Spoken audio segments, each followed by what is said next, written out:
तो सबसे पहली खबर आपको बता दें, बॉलीवुड एक्ट्रेस कंगना रनौत पर कांग्रेस प्रवक्ता सुप्रिया श्रीनेत्र के कथित टिप्पणी पर बवाल मच गया है। कंगना रनौत को हिमाचल प्रदेश के मंडी सीट से बीजेपी ने अपना लोकसभा का उम्मीदवार चुना है। मंडी से टिकट दिए जाने पर कांग्रेस की प्रवक्ता सुप्रिया श्रीनेत्र ने कंगना को लेकर के कुछ ऐसा पोस्ट कर दिया, जिसके बाद हंगामा मच गया। कांग्रेस को लेकर की गई आपत्तिजनक पोस्ट पर अब भारतीय जनता पार्टी हमलावर है। सुप्रिया ने विवाद बढ़ता देख पोस्ट डिलीट कर दिया, लेकिन बीजेपी नेता स्क्रीनशॉट के बहाने उन पर हमलावर हो चुके हैं। अब कंगना रनौत ने भी उन्हें करारा जवाब दिया है इस पूरे मामले पर। सुप्रिया श्रीनेत्र ने आज कंगना को मंडी सीट से टिकट मिलने पर आपत्तिजनक पोस्ट किया। कंगना की तस्वीर लगाकर सुप्रिया ने लिखा कि क्या भाव मंडी चल रहा है इस वक्त, मंडी में कोई बताएगा क्या, ये सवाल पूछा। सुप्रिया ने ये पोस्ट पर इंस्टाग्राम पर इस पोस्ट को शेयर किया था। हालांकि बाद में विवाद जब बढ़ा तो विवाद बढ़ता देख करके उन्होंने वो पोस्ट हटा भी लिया है। सुप्रिया श्रीनेत्र के इस पोस्ट पर कंगना भी भड़क उठी। उन्होंने सोशल मीडिया प्लेटफॉर्म एक्स पर पोस्ट कर करारा जवाब दिया। कंगना ने कहा कि एक कलाकार के रूप में अपने करियर के पिछले 20 वर्षों में मैंने हर तरह की महिलाओं की भूमिका निभाई है। क्वीन में एक भोली लड़की से लेकर धाकड़ में एक आकर्षक जासूस तक ये जवाब दिया है कंगना ने। आगे उन्होंने लिखा, मणिकर्णिका में एक देवी से लेकर के चंद्रमुखी में एक राक्षसी तक, रज्जो में एक वैश्या से लेकर के थलाईवी में एक क्रांतिकारी नेता तक, हमें अपनी बेटियों को पूर्वाग्रहों के बंधनों से मुक्त करना चाहिए। हम उनके शरीर के अंगों के बारे में जिज्ञासा से ऊपर हमें उठना चाहिए और सबसे बढ़कर हमें जीवन या परिस्थितियों को चुनौती देने वाली यौन कर्मियों को किसी प्रकार के दुर्व्यवहार और अपमान के रूप में इस्तेमाल करने से बचना चाहिए। हर महिला अपनी गरिमा की हकदार है। ये कंगना रनौत की तरफ से सोशल मीडिया प्लेटफॉर्म एक्स पर जवाब दिया गया। सुप्रिया श्रीनेत्र ने सफाई देते हुए बताया कि ये कमेंट उन्होंने नहीं बल्कि उनका फेसबुक और इंस्टाग्राम अकाउंट का पासवर्ड रखने वाले किसी शख्स ने किया। सुप्रिया ने आगे क्या कहा आपको बता दें, मेरा मेटा अकाउंट फेसबुक और इंस्टाग्राम तक पहुंच रखने वाले किसी व्यक्ति ने एक बेहद घृणित और आपत्तिजनक पोस्ट किया है, जिसे हटा दिया गया है। जो कोई भी मुझे जानता है वो जानता होगा कि मैं किसी महिला के लिए ऐसा कभी नहीं करूंगी। लेकिन कंगना सुप्रिया श्रीनेत्र की सफाई से संतुष्ट नहीं हुई। उन्होंने सोशल मीडिया के जरिए कांग्रेस पर हमला किया। कंगना ने आगे लिखा कि अगर किसी युवा को टिकट मिलता है तो उसकी विचारधारा पर हमला होता है। अगर किसी युवा महिला को टिकट मिलता है तो उसके सेक्सुअलिटी पर हमला होता है। साथ ही कांग्रेस के लोग एक छोटे शहर के नाम का दुरुपयोग कर रहे हैं। मंडी का उपयोग हर जगह यौन संदर्भ में किया जा रहा है, सिर्फ इसलिए कि इसमें एक युवा महिला उम्मीदवार है। लैंगिक प्रवृत्ति प्रदर्शित करने के लिए कांग्रेसियों को शर्म आनी चाहिए, ये कंगना ने जवाब दिया। देखिए, इस मामले में बीजेपी के प्रवक्ता शहजाद पूनेवाला ने कांग्रेस को घेरते हुए सवाल किया कि क्या वो सुप्रिया श्रीनेत्र को बर्खास्त करेंगे। कुछ नारी शक्ति का अपमान करते हैं, उनकी एक प्रवक्ता ने नारी शक्ति का अपमान किया है। कुछ लोग युवा शक्ति को गाली देते और धमकी देते हैं। और आज जिस प्रकार से लगातार जनशक्ति का अपमान किया जा रहा है, इस मंत्री पर तुरंत कार्रवाई होनी चाहिए। भारतीय जनता पार्टी इस विषय को लेकर इलेक्शन कमीशन के पास जाएगी। पर हम तो समझते हैं कि खड़गे जी, राहुल जी और प्रियंका जी इस मंत्री को तुरंत कार्रवाई करके निकालेगी या युवा शक्ति का अपमान करने वाले लोगों को साथ में रखेगी। तो भारतीय समाज में परिवार की एक आदर्श परिभाषा है। भरा पूरा परिवार वही है जहां माता पिता और बच्चे साथ हों। यही वजह है कि जो दंपत्ति किसी कारणवश संतान को जन्म नहीं दे पाते हैं, वो अपने परिवार को पूरा बनाने के लिए बच्चों को गोद भी लेते हैं। और आज की हमारी कहानी बच्चों के गोद लेने से ही जुड़ी हुई है। केंद्र सरकार की ओर से जारी आंकड़ों के मुताबिक देश में बच्चों को गोद लेने वालों दंपतियों की जो संख्या है वो पहले से बढ़ी है। और खास बात यह है कि बीते कुछ वर्षों में लड़कियों को गोद लेने का जो प्रचलन है, ट्रेंड है, वो बढ़ा है। और इसमें ध्यान देने लायक बात यह है कि लड़कियों को गोद लेने के मामले में पंजाब जैसा राज्य पूरे देश में सबसे आगे है। ये ट्रेंड देश में बदलते सामाजिक ताने बाने की नई तस्वीर दिखाता है। ये प्रचलन बताता है कि लड़के और लड़कियों में भेद अब घट रहा है।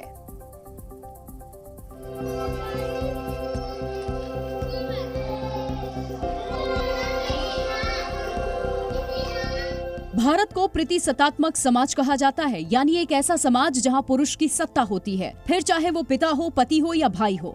पुराने समय से ही भारतीय समाज में लड़कों को लेकर एक अलग तरह का माइंडसेट रहा है।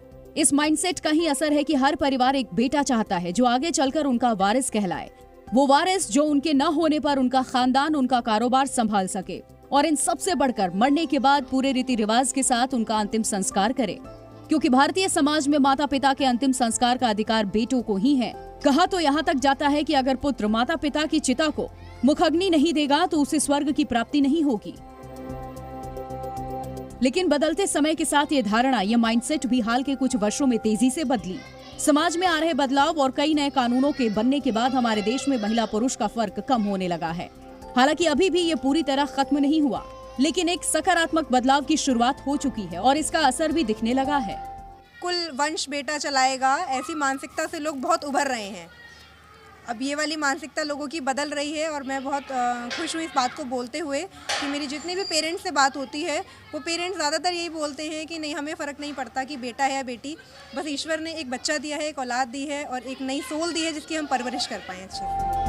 बच्चों को गोद लेने से जुड़े केंद्र सरकार के आंकड़े बताते हैं कि 2021 से 2023 के दौरान Hindu adoption and maintenance act के तहत बच्चों को गोद लेने वाले दंपतियों की तादाद बढ़ी है। आंकड़ों के मुताबिक बीते 2 सालों में 11 राज्यों में करीब 15,486 बच्चों को गोद लिया गया। इनमें 9,474 लड़कियां हैं और 6,012 लड़के शामिल हैं। पंजाब और चंडीगढ़ में सबसे ज्यादा लड़कियों को गोद लिया गया। पंजाब में बीते 2 साल में 7,496 बच्चों को गोद लिया गया, जिनमें 4,966 लड़कियां थी और 2,530 लड़के थे। वहीं चंडीगढ़ में 167 बच्चों को गोद लिया गया, जिनमें 114 लड़कियां और 53 लड़के शामिल हैं। जितनी भी हमने होम स्टडी की हैं या जितने भी अप्लाई किया है बच्चों को लेने के लिए पेरेंट्स ने, वहाँ मैक्सिमम लड़कियों को उन्होंने पसंद किया है लेना। जितने भी हमारे पास आंकड़े हैं और हमारी अपनी एजेंसी पे भी, जिसमें आज तक हमारे पास 38 बच्चे हमने एडॉप्शन में दे दिए हैं, उसमें 23 गर्ल्स हैं और 15 बॉयज हैं। केंद्र सरकार के आंकड़ों पर नजर डालें तो हम पाते हैं कि गोद लेने वाले दंपतियों ने छोटे बच्चों को ज्यादा तरजीह दी। यही वजह है कि गोद लिए गए बच्चों में 6 साल से कम उम्र के बच्चों की संख्या ज्यादा है।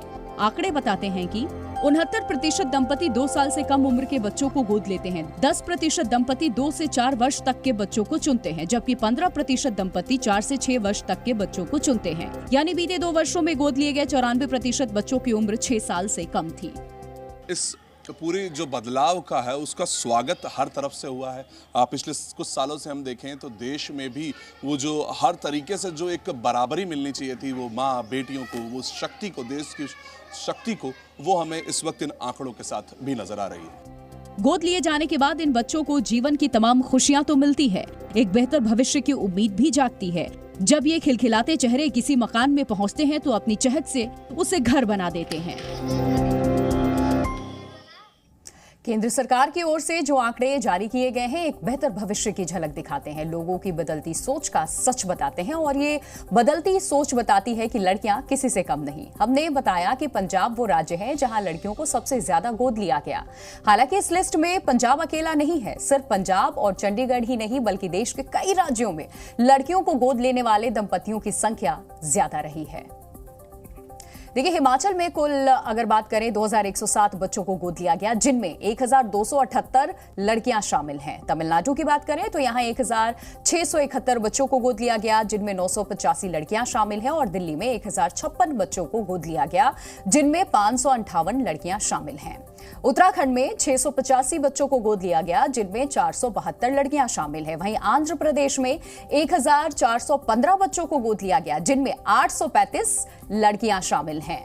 तो बदलाव की बयार तो बह चली है, लेकिन पुराने बंधन अभी पूरी तरह से टूटे नहीं हैं। अभी भी कई जगहों पर बेटे बेटियों पर भारी हैं। कई राज्य ऐसे भी हैं जहां लोगों ने गोद लेने के मामले में लड़कों को तरजीह भी दी है। आपको बताते हैं, जैसे तेलंगाना में 242 बच्चों को गोद लिया गया, जिनमें लड़कियों की जो संख्या है सिर्फ 48 थी। ओडिशा की बात करें तो यहां 291 बच्चों को गोद लिया गया, जिनमें 165 लड़कियां रही हैं। और पश्चिम बंगाल में गोद लिए गए 228 बच्चे, जिनमें 112 लड़कियां थीं। तो बात चली है बच्चियों को गोद लेने की, तो आपको यह भी बता दें कि भारत के मुख्य न्यायाधीश DY चंद्रचूड़ और उनकी पत्नी ने भी 2 बच्चियों को गोद लिया है। ये दोनों बच्चियां स्पेशल चाइल्ड हैं और इनके नाम प्रियंका और माही हैं। दोनों बच्चियों को DY चंद्रचूड़ ने 2015 में गोद लिया था।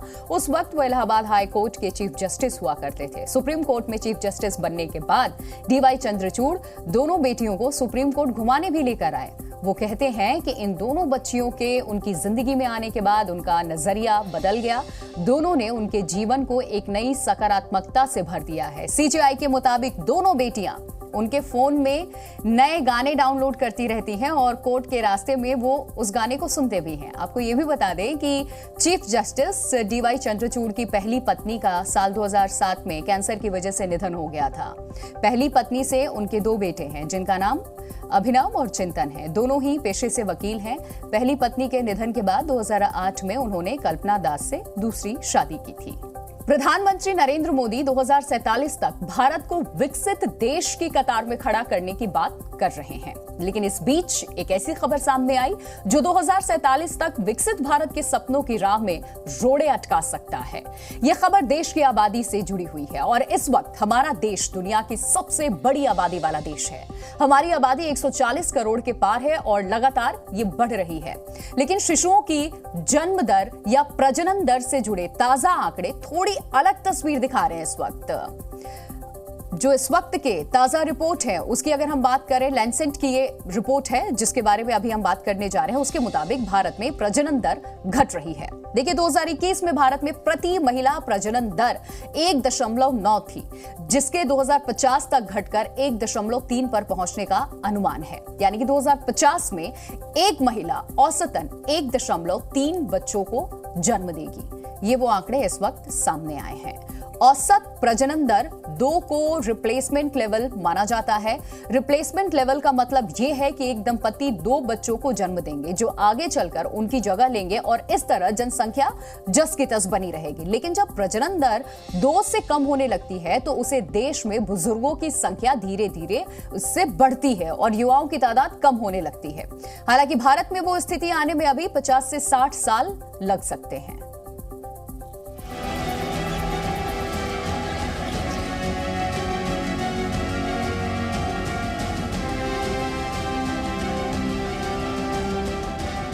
भारत 140 करोड़ लोगों का देश जो अपनी युवा आबादी के दम पर दुनिया के तमाम देशों को टक्कर दे रहा है। अपनी युवा आबादी के दम पर भारत विश्व पटल पर एक नई इबारत लिख रहा है। युवा ही हमारे राष्ट्र का भविष्य है। युवाओं का निर्माण ही राष्ट्र के भविष्य का निर्माण है। मजबूत अर्थव्यवस्था, दमदार नेतृत्व और युवा शक्ति की मदद से भारत तेजी से विकासशील से विकसित बनने की ओर बढ़ रहा है। मुझे 2047 में हिंदुस्तान को विकसित भारत के रूप में देखना है दोस्तों। लेकिन विकसित भारत के इस सपने की राह में कुछ चुनौतियां भी हैं जिनसे निपटे बिना आगे बढ़ पाना मुश्किल होगा और ऐसी ही एक चुनौती है भारत की घटती प्रजनन दर। पॉपुलेशन फाउंडेशन ऑफ इंडिया के आंकड़े बता रहे हैं कि 2050 तक भारत में प्रजनन दर घटकर 1.3% पर पहुंच जाएगी और तब देश में युवा आबादी की कमी हो सकती है और तब भारत को श्रमिकों की कमी से जूझना पड़ सकता है। लैंसेट की जो रिपोर्ट आई है उसमें बताया गया है कि भारत की TFR टोटल फर्टिलिटी रेट यानी एक महिला कितने बच्चों को जन्म देती है अपनी लाइफ टाइम में, वो कम होके 1.29 हो जाएगी जो अभी 2 है, जो कि आइडियल सिचुएशन है। इसका प्रभाव निश्चित रूप से हमारी जनसंख्या के ऊपर पड़ेगा। हमारी जनसंख्या कम होना शुरू हो जाएगी। इसके साथ में एजिंग पॉपुलेशन जो है वो बढ़ना शुरू हो जाएगी। मेडिकल की एक रिपोर्ट के मुताबिक 1950 में भारत में प्रति महिला प्रजनन दर 6.18 थी, जो परिवार नियोजन की तमाम कोशिशों के बाद 1980 में घटकर 4.6 हो गई। प्रजनन दर घटने का सिलसिला जारी रहा और 2021 में ये 1.91 पर पहुंच गई। हालांकि आजादी के बाद से अब तक भारत की आबादी साल दर साल बढ़ी है। ऐसे में अब प्रजनन दर के घटते आंकड़ों को देखते हुए एक्सपर्ट्स ये डर जता रहे हैं कि भविष्य में भारत की आबादी घटेगी। आज की तारीख में दुनिया के कई बड़े और विकसित देश आबादी कम होने की चुनौती से जूझ रहे हैं। ऐसे देशों में दक्षिण कोरिया, जापान और चीन समेत यूरोप के कई देश शामिल हैं। पुरुष जो हैं उनको बच्चों की देखभाल में अपना योगदान करना चाहिए। ऐसा स्वीडन और कई और दूसरे देश हैं जो कर रहे हैं ऑलरेडी, उसका उनको पॉजिटिव रिजल्ट्स मिला है।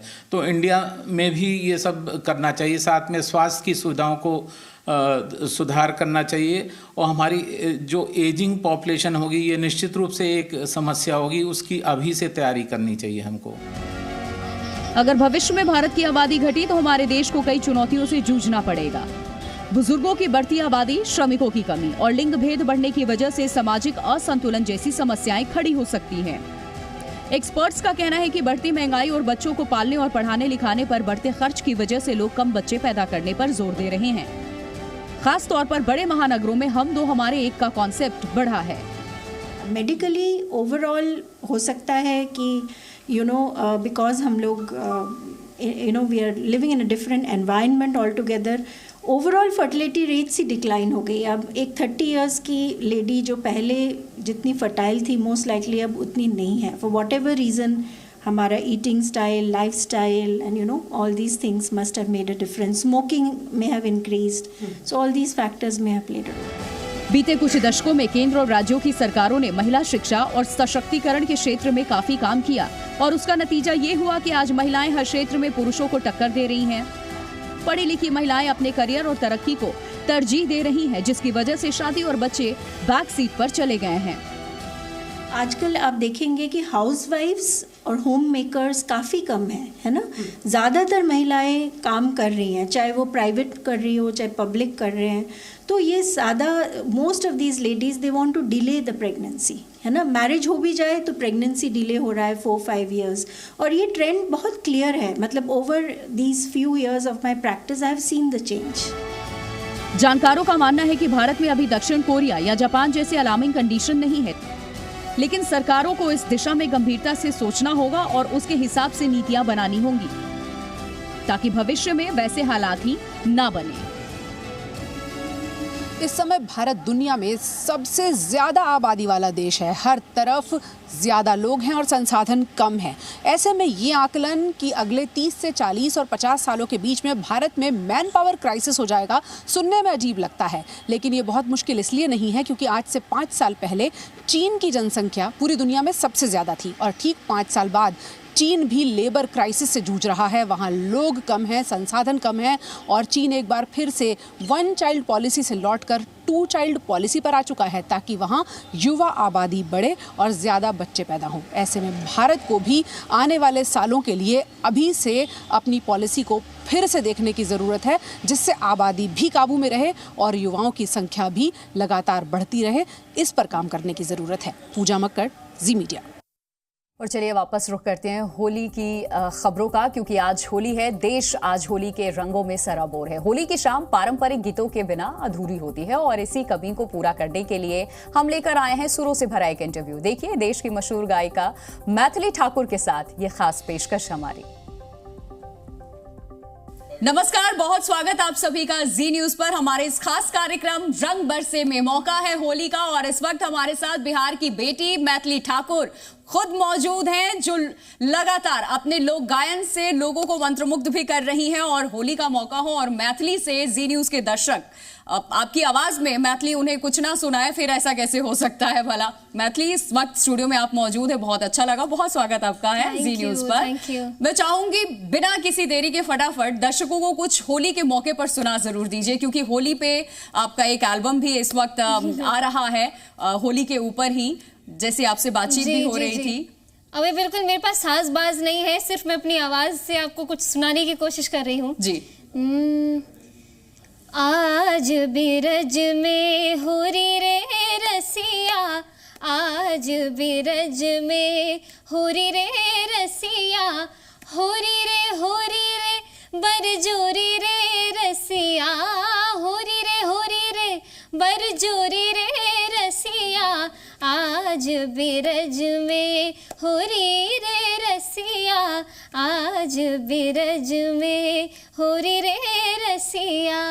अब मैथिली, क्योंकि होली का मौका है, दर्शक हमारे साथ जो जुड़े हैं, जो आपको देख रहे हैं, वो आपसे कुछ और भी ज़रूर सुनना चाहेंगे। अगर कुछ और आप सुनाना चाहें या होली के बारे में भी आप कुछ बताना चाहें।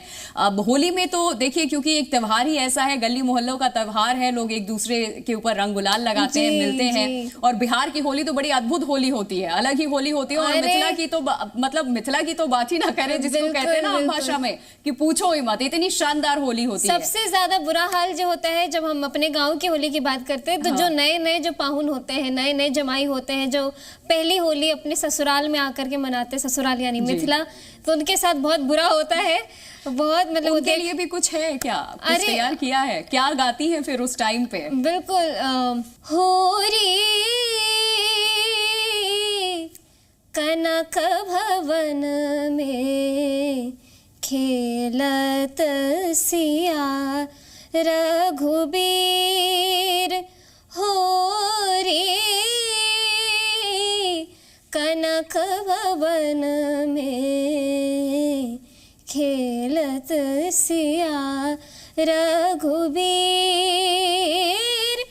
खेलत सिया रघुबीर भवन में, खेलत सिया रघुबीर, होरी कनक भवन में खेलत सिया रघुबीर।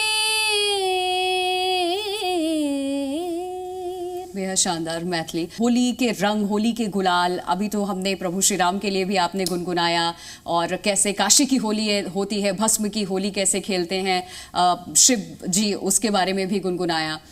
जो बच्चे हैं, जो इस वक्त मैथिली ठाकुर को लोग सुन रहे हैं, क्योंकि होली का रंग हर किसी पे चढ़ता है, बच्चे ही नहीं, युवा भी हो, बुजुर्ग भी हो, उन सभी के लिए कुछ और अगर आप गाना चाहें। जरूर। जो हर वर्ग अपने आप को इससे जुड़ा महसूस करे। होली खेले रघुबीरा वध में, होली खेले रघुबीरा, होली खेले रघुबीरा वध में, होली खेले रघुबीरा, हो हिलमिल आवे लोग लुगाए, हिलमिल आवे लोग लुगाए। देखिए, जम्मू कश्मीर में इस साल लोकसभा चुनाव के बाद विधानसभा चुनाव होने की भी संभावना है, जिसमें महिलाओं की भूमिका बेहद महत्वपूर्ण इस बार मानी जा रही है। चुनाव आयोग की रिपोर्ट के मुताबिक वहां महिला मतदाताओं की संख्या करीब 49% है, जिसका सीधा मतलब यह हुआ कि उम्मीदवारों की जीत और हार का फैसला करने में महिलाओं की भूमिका बहुत अहम होगी इस बार।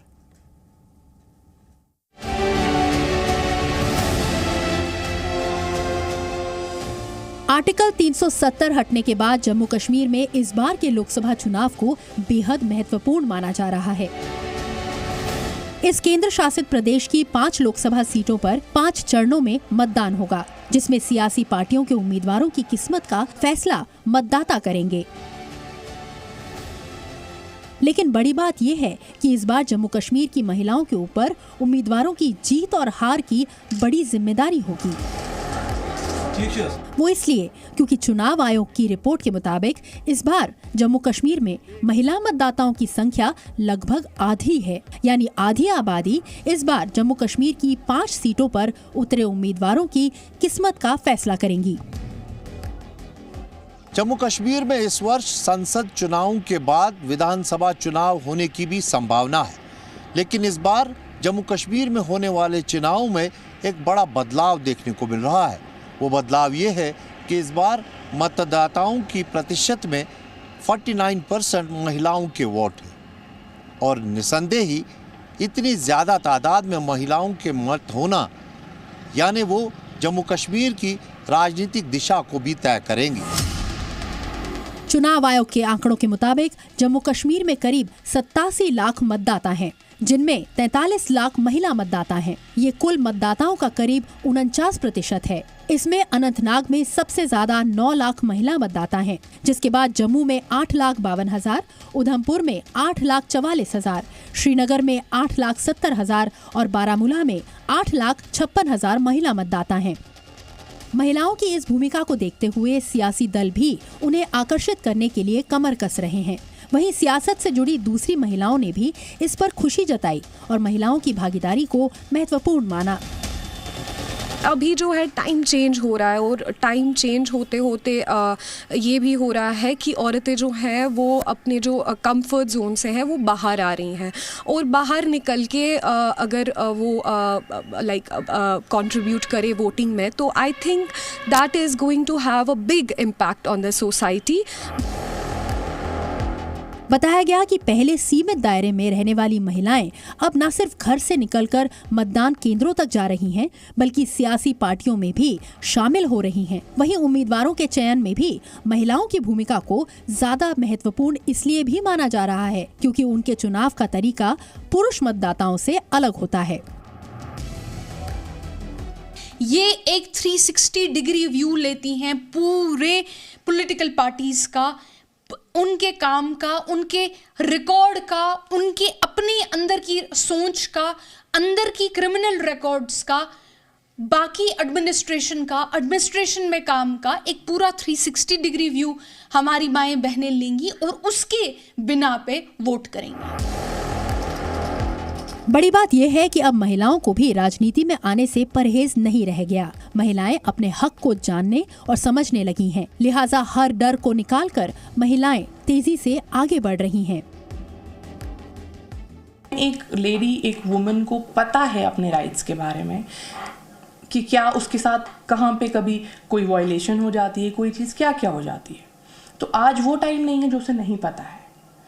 इस वजह से मुझे लगता है इसका काफ़ी इम्पैक्ट, जो इतना वोटर लिस्ट है, काफ़ी इम्पैक्ट पड़ सकता है हमारे आज के टाइम्स में, बिकॉज वो खुद डिसाइड कर सकते हैं अपने लिए कि कल हमारे लिए कौन हमारा रिप्रेजेंटेटिव बनेगा, कौन हमारी कल को आवाज़ बनेगा पार्लियामेंट में, कौन हमारी आवाज़ कल हमारी आवाज़ पहुंचाएगा हर जगह।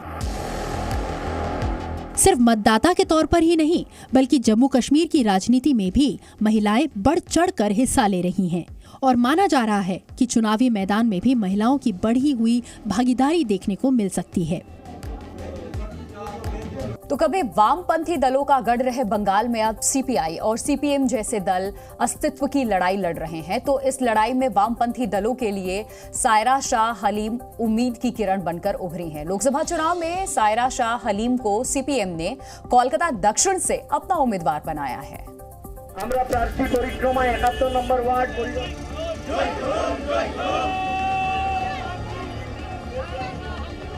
বাম ধর্মনিরপেক্ষ শক্তিকে বিপুল ভোটে জয়ী করুন।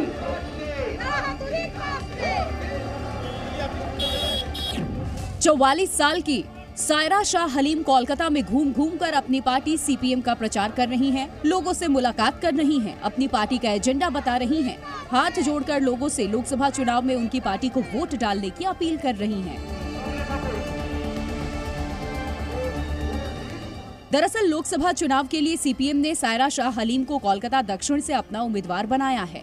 पूंजीवादियों का विरोध करने वाली सीपीएम ने 17 साल तक कॉर्पोरेट वर्ल्ड में मैनेजमेंट लेवल पर काम करने वाली सायरा पर भरोसा जताया है। तो सायरा शाह हलीम इस भरोसे पर खरा उतरने की उम्मीद जता रही हैं। अभी भी मैं उस जज्बे से ये इलेक्शन लड़ रही हूँ। इस बार भी मैंने कोई अप्रोच नहीं किया कि मुझे टिकट चाहिए या मुझे लड़ना है। ये पार्टी ने मुझे ये दायित्व दिया है, ये जिम्मा दिया है, तो ये मैं बहुत अच्छे से निभा रही हूँ और बहुत परिश्रम कर रही हूँ। मेरे कॉमरेड्स भी बहुत वर्क हार्ड कर रहे हैं। दरअसल 2022 में कोलकाता के बालीगंज विधानसभा सीट पर हुए उपचुनाव में हलीम ने तृणमूल कांग्रेस के उम्मीदवार बाबुल सुप्रियो को कड़ी टक्कर दी थी। हलीम चुनाव हार तो गई, मगर सुप्रियो की जीत से ज्यादा उनकी हार चर्चा में रही। यही वजह है कि इस बार भी पार्टी ने उन पर भरोसा जताया और लोकसभा का टिकट दिया। तो आपको बता दें कि सायरा मशहूर अभिनेता नसरुद्दीन शाह की भतीजी हैं। उनके पिता Jamiruddin Shah retired lieutenant general हैं। जमीरुद्दीन शाह अलीगढ़ मुस्लिम यूनिवर्सिटी के वाइस चांसलर भी रह चुके हैं। उनके पति डॉक्टर फौद हलीम बंगाल के पूर्व विधानसभा अध्यक्ष हाशिम अब्दुल हलीम के बेटे हैं। यही नहीं, डॉक्टर फौद हलीम सीपीएम के नेता भी हैं। आर्मी, मेरे जो पिताजी हैं वो आर्मी में थे और वो deputy chief of the Indian army रह चुके हैं। 2008 तक वो डिप्टी चीफ थे। फिर उसके बाद वो वाइस आर्म फोर्सेस ट्रिब्यूनल में उनकी पोस्टिंग थी 2 साल। फिर वो वाइस चांसलर रहे हैं अलीगढ़ मुस्लिम यूनिवर्सिटी के 5 साल। हालांकि सायरा ने पिता और पति से अलग पहचान बनाई। उन्होंने बंगाल और दिल्ली में सीएए और एनआरसी के खिलाफ अभियान चलाया। धार्मिक अल्पसंख्यकों के अधिकारों की पैरवी की। 2014-15 से कुछ ऐसी घटनाएं घट रही थी देश में which I felt I need to be vocal about. तो एक डेमोक्रेसी को बचाने के लिए, संविधान को बचाने का एक होता है, एक सेंटिमेंट होता है, जज्बा होता है। So I was writing columns and as an activist and I am still very active on the TV panels.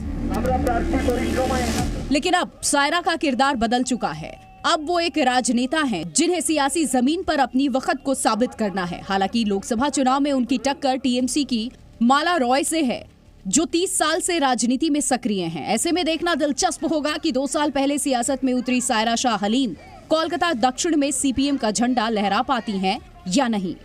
देखिए, घर चलाने से लेकर के देश चलाने तक हर काम में महिलाएं माहिर हैं और अब धीरे धीरे देश की संसद में भी महिलाओं की हिस्सेदारी बढ़ रही है। मगर आज सवाल ये भी है कि संसद में महिलाओं की हिस्सेदारी कितनी है, तो इसका जवाब है 15%। 17वीं लोकसभा में 543 सांसदों में से 78 महिला सांसद हैं जो अपने अपने क्षेत्र की अगुवाई करती हैं इस वक्त। लेकिन देश की पहली लोकसभा में मात्र 5% महिला सांसद थी, जिनकी संख्या 2019 के चुनाव के बाद बढ़कर 15% हो गई है। 1952 में जब पहली संसद अस्तित्व में आई थी, उस वक्त 22 महिला सांसद चुनी गई थी। बदलते वक्त के साथ अब महिला सांसदों की संख्या 78 हो चुकी है।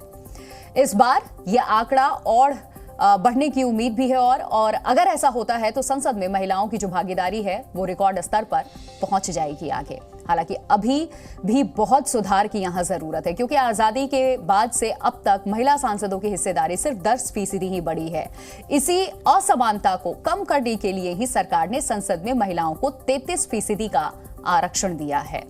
अब साल 2026 में निर्वाचन क्षेत्रों के परिसीमन के बाद आरक्षण लागू हो जाएगा। हालांकि इसके लागू होने को अभी लंबा वक्त है, एक लंबा सफर इसे तय करना है, मगर कम से कम एक उम्मीद तो है कि आने वाले सालों में महिलाओं को संसद में उनका हक मिलेगा और ये हिस्सेदारी जरूर मिलनी चाहिए, क्योंकि लीडरशिप क्वालिटी की बात करें तो महिलाएं कहीं से भी पुरुषों से कम नहीं हैं। आंकड़ों को देखिए अब आप, 21% महिला सांसद पोस्ट ग्रेजुएट हैं, जबकि सिर्फ 16% पुरुष ही इतना पढ़े लिखे हैं। वहीं 27% महिला, अगर हम बात करें 27% पुरुष ग्रेजुएट है, तो 33% महिला सांसद ग्रेजुएशन कर चुकी हैं इस वक्त। यानी सांसदों की फहरिस्त में जितना पुरुष शिक्षित हैं उतनी ही महिलाएं भी हैं। इधर सबसे ज्यादा महिलाओं की भागीदारी भी सबसे बड़ी पार्टी यानी कि बीजेपी में ही है। बीजेपी के पास कुल 38 महिला सांसद हैं। दूसरे नंबर पर टीएमसी आती है और इनके पास 8 महिला सांसद हैं। 47 सांसदों वाली कांग्रेस के पास भी 6 महिला सांसद हैं। खैर, अब तक जो हुआ सो हुआ, मगर अब भविष्य की भी बात देखना होगा कि देश की आधी आबादी का प्रतिनिधित्व करने के लिए इस बार कितनी महिलाएं सांसद बनेंगी और संसद तक पहुंच पाती हैं। जी न्यूज़।